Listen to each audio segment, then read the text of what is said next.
Welcome back to Countdown to Christmas with the Post Apocalyptic Show. Yes, my hair is different. It's in a ponytail. My COVID hair is getting a little unruly, so it had to go back. That's why I look completely different than show 2. All right, episode 3 to Countdown to Christmas is Unholy Night. Unholy Night is an anthology movie. There's 3 stories, kind of 4. And I'm going to butcher the names, so I'm going to read them, but I am going to butcher the writers and directors' names. You have Chitaroni, Kristian, oh my God, Kristian. Oh man, I'm just going to go with Kristian on this one. And then Randy Smith. Randy Smith, I already like you because I can say your name. Written by those people, as well as Jennifer Allanson, April Campbell, so each person sort of did their own movie. So Unholy Night, Unholy Night was a treat. I didn't expect it. Really well done. So we start off, spoilers. So if you want to see it, watch it. Spoilers. We start off with a family having Christmas dinner or meal. You got a father, 2 little girls, and a mom. Mom and one of the girls is in the kitchen. Other little girl straight up murders the dad. We look to the camera. We cut out. And it's like, oh, wow, I'm in. This is great.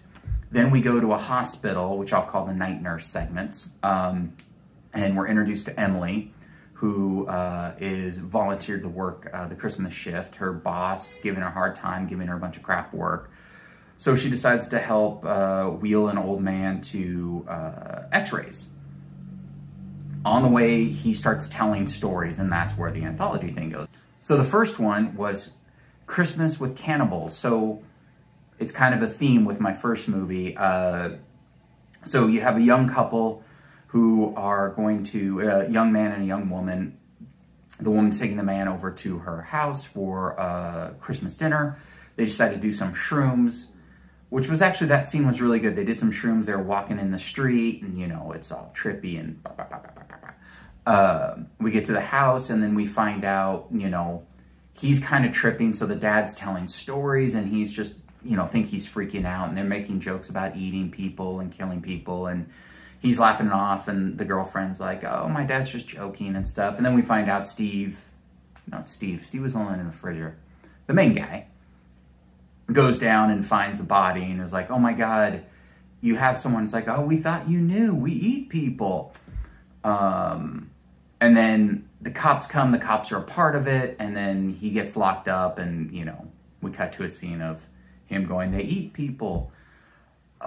It was really well done, though. Like, the look of it, I think anyone else, it could have gone bad in so many different ways, but I love the sort of the drug effect and the fact that we weren't sure what we were seeing and what we weren't seeing. It was really well done. I enjoyed that one a lot, and it was really quick. So, you know, you cut a lot of the slack by making it be an anthology. Then we cut back to the night nurse, and the night nurse is like, wow, kids and drugs, that guy's an asshole, or something like that. Or she feels bad. Oh, backtrack a little bit. He ends up freaking out and kills his girlfriend, and that's why he ends up in jail. Sorry, I just watched it in my mind. I'm bouncing around because there's 4 different stories.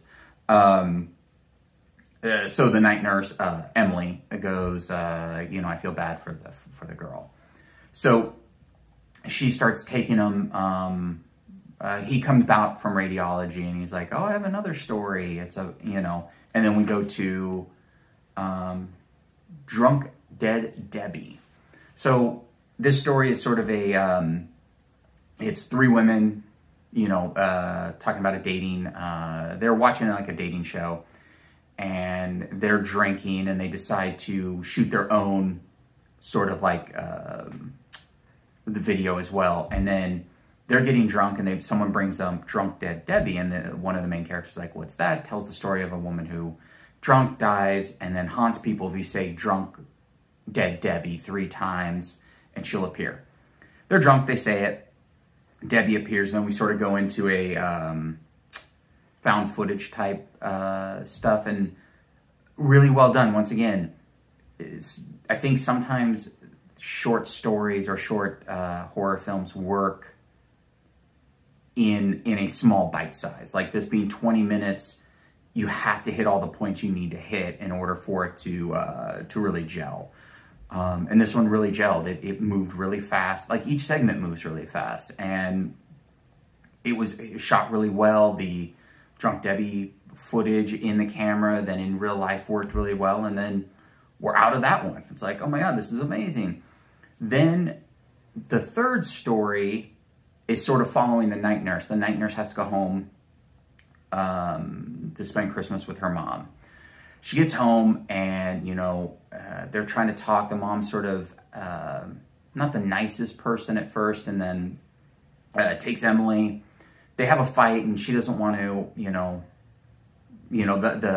think it must be Christmas Eve, and then the alarm goes off, and she's like, okay, you got to do this. She goes, I don't want to do this anymore. And you're like, what's going on? So she locks her in the closet, and we're like, all right, so the mom's crazy. Then in the closet, she's sitting there, and then she finds like an old mannequin, and she goes, oh, I can't believe we still have this mannequin. And then the mannequin starts talking to her. The mannequin itself is great. I don't know where they found it, but they don't try to animate it at all. They just do a voiceover. And then we find out she breaks out, kills her mom, and then we find out the mom comes back to life. She kills her again, and then we find out Emily is the little girl from the first story we see.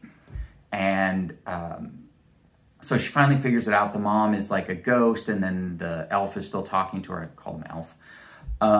She goes to the hospital and kills some of her coworkers.